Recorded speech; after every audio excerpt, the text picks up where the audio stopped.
watch the little video on the website. Okay. So what was the point of the video? Okay.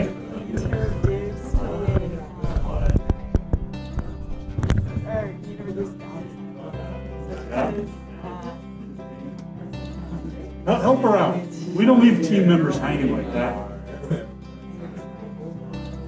What's the outer circle? Oh, it's like makes you worry. Okay, yeah. So the way they talk about it is, you have this sort of circle, or they can sometimes use the term sphere of concern, right? Just all the things in the world that you're concerned about, right? You're concerned about the ITP program, what's happening at Cal Poly, where you're concerned about things that are going on in the world with governments and whatnot. But there's only some things that you can control, right? So it's sphere of influence or sphere of concern, but there's this sphere of influence. These are the things that you can directly affect. So right now for you guys, you can directly affect what we're talking about. You could say, oh, wait a second, Professor Olsen, that's not right. We need to talk about this or that or the other thing, right? So you got some control, within this thing. So what happens is, if I focus on that sphere of influence, that center portion, it gets bigger.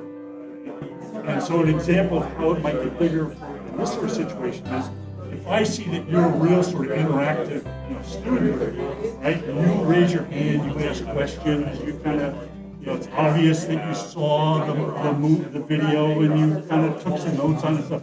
I said, wow, your sphere of influence just grew with me, right? So that, now that inner thing is getting bigger and you can influence more. Maybe you can actually influence how this class works. So, sphere of influence, sphere of concern, key concept in that, okay? The other key thing about this habit number one, this idea of be proactive, is the idea that you get to choose your response to any situation. You get to choose your response to any situation. You don't get to pick your situations, right?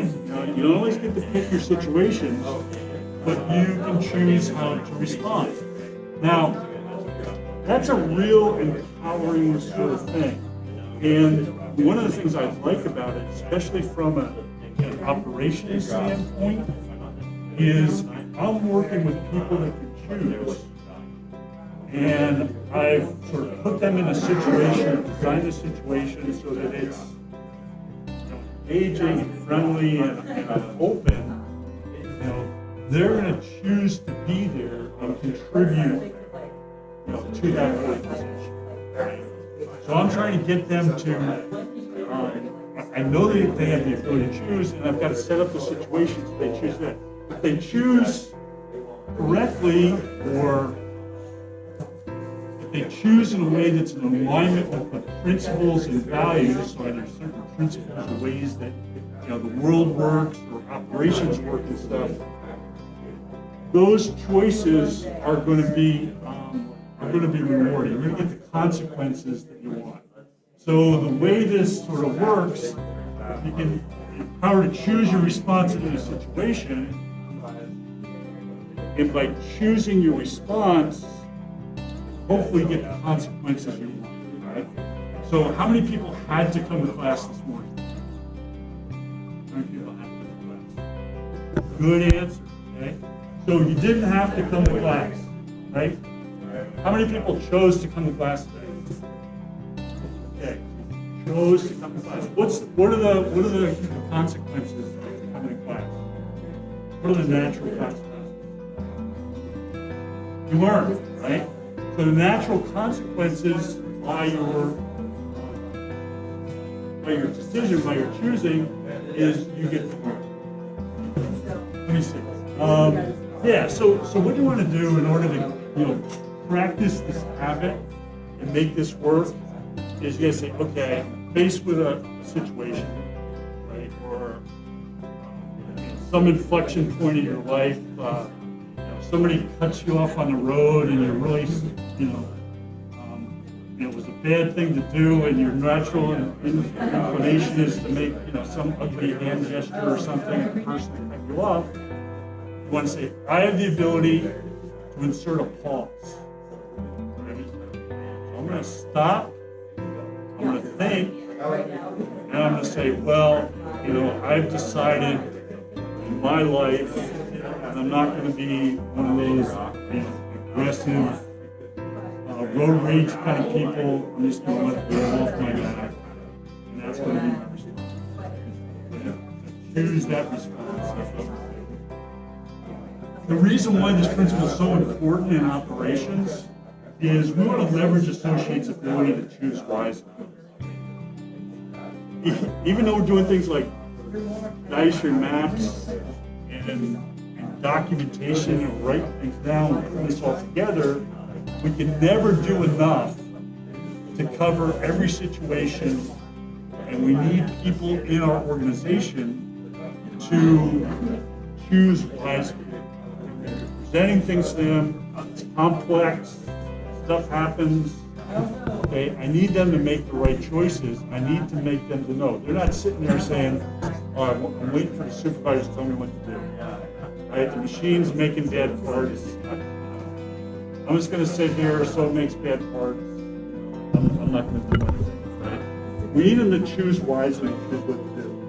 And then the other thing is, because I'm a Central Coast lean thinking kind of guy, so one of the things we talk about are some of the wastes in operations, and the biggest waste, I think, is what we call the eighth waste, right? And that's wasted employee knowledge and creativity.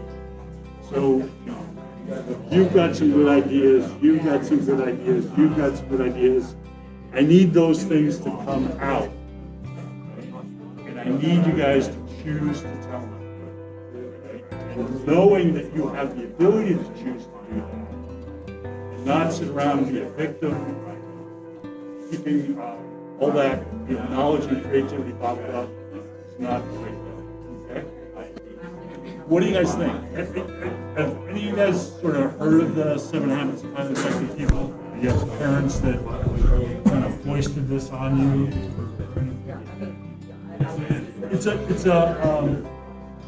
a well-practiced idea set in most Fortune 500 corporations now.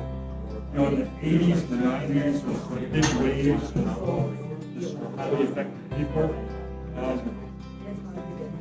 It's almost, it's got dispersed. Proactivity, kind of a word you've sort of heard of, like be proactive, right? This is where it was invented. Right? That was not part of sort of common business language, people development language before this book came out. So this stuff is ingrained and embedded. So a little bit of this, what I'm trying to do with this and sort of managing people, you need some sort of approach to how you're going to approach managing people. The most important asset any business has. And I wanted you to have this so that you at least have a tool set.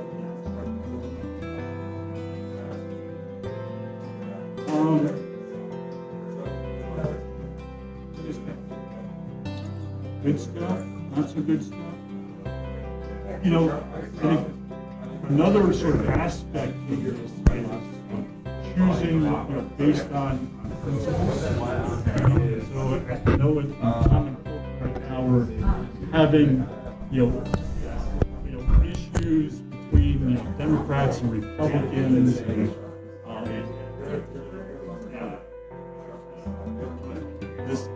this idea of I'm able to choose my response to any situation, sort of speaks a little bit to I can look at the science and choose to believe it, or I can not look at the science and choose to believe it. So there's a choice, sort of involved in that.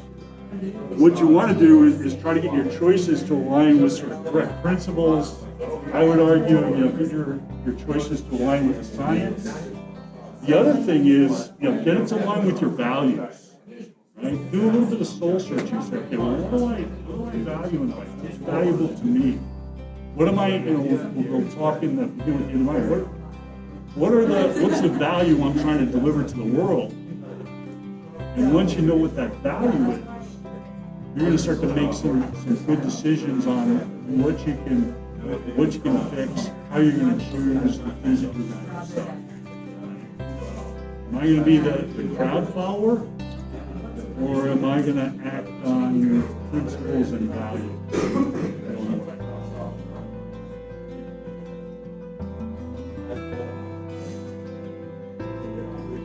Yeah.